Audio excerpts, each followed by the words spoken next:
السلام علیکم ناظرین، آپ دیکھ رہے ہیں پنجاب کو تو آپ کو کہتے ہیں خوش آمدید۔ پنجاب میں آٹا اور چینی کے ذخیرہ اندوزوں کے خلاف کریک ڈاؤن کا فیصلہ، اسپیشل برانچ کو مانیٹرنگ کی ذمہ داریاں تفویض، مجموعی قلت پیدا کر کے صارفین کو لوٹنے والوں سے سختی سے نپٹا جائے، مؤثر انتظامیہ اقدامات کے ذریعے آٹا اور چینی کی قیمتوں میں استحکام لایا جائے۔ افسران کو وزیر اعلیٰ محسن نقوی کی ہدایت پر پنجاب حکومت نے صوبے میں آٹا اور چینی کے ذخیرہ اندوزوں کے خلاف کریک ڈاؤن کا فیصلہ کیا اور اس سلسلے میں اسپیشل برانچ کو مانیٹرنگ کی ذمہ داری تفویض کر دی۔ چیف سیکرٹری پنجاب زاہد اختر زمان کی زیر صدارت سول سیکریٹریٹ میں منگل کے روز ایک اہم اجلاس منعقد ہوا، جس میں آٹا اور چینی کی قیمتیں کنٹرول کرنے کے لیے لائے عمل کا جائزہ لیا گیا۔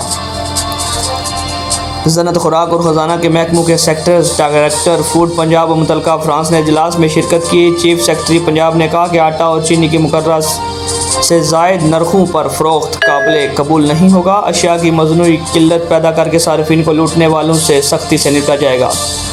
انہوں نے افسران کو ہدایت کی کہ مؤثر انتظامی اقدامات کے ذریعے آٹا اور چینی کی قیمتوں میں استحکام لایا جائے۔ چیف سیکرٹری نے کہا کہ اشیاء کی قیمتوں کے ساتھ ان کی طلب اور رسید بھی کڑی نظر رکھی جائے۔ انہوں نے کہا ذخیرہ اندوزوں کے خلاف کارروائی کے لیے اسپیشل برانچ انتظامیہ کو معاونت فراہم کرے گی۔ سیکرٹری خوراک نے اجلاس کو تفصیلی بریفنگ دی۔ انہوں نے بتایا کہ صبح میں گندم اور چینی کے وافر اسٹاک موجود ہیں۔